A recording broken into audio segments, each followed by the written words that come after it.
పిల్లల్ని కోరేది ఒకటే, మీ కండగా అవసరమైతే నాకు విశ్వాసం ఉంది. ఎందుకంటే కేసీఆర్ గారు కూడా తల్లడిల్లిపోతా ఉన్నారు. కేసీఆర్ గారు కూడా తల్లడిల్లిపోతా ఉన్నారు మీ ఆందోళన చూస్తున్నాడు. ఆయన ఏం చూడకలేడు.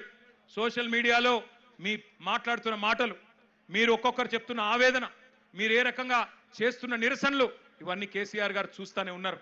అందుకే అవసరమైతే కేసీఆర్ గారు కూడా తప్పకుండా మీకోసం, మీ భవిష్యత్తు కోసం గతంలోనే చెప్పినట్టుగా ఆయన కూడా he will rise to the occasion. ఆయన కేసీఆర్ గారు ఈ రోజు కాదు, కరోనా టైంలోనే చెప్పిండు, ఇండియా రియాక్ట్స్. కేసీఆర్ చెప్పిన మాట ఇవాళ మీకు ఒక తీరుగా అనిపిస్తుండొచ్చు, కానీ India will react. India has that ability to react. పిల్లలు భారతదేశ భవిష్యత్ నిర్మాతలు, వాళ్ళే ఈ దేశాన్ని కాపాడుకుంటారు, వాళ్ళే ఈ దేశ ముఖ చిత్రాన్ని మారుస్తారు. తమ భవిష్యత్తు కోసం అవసరమైతే ఎంత దాకన్నా పోతారు.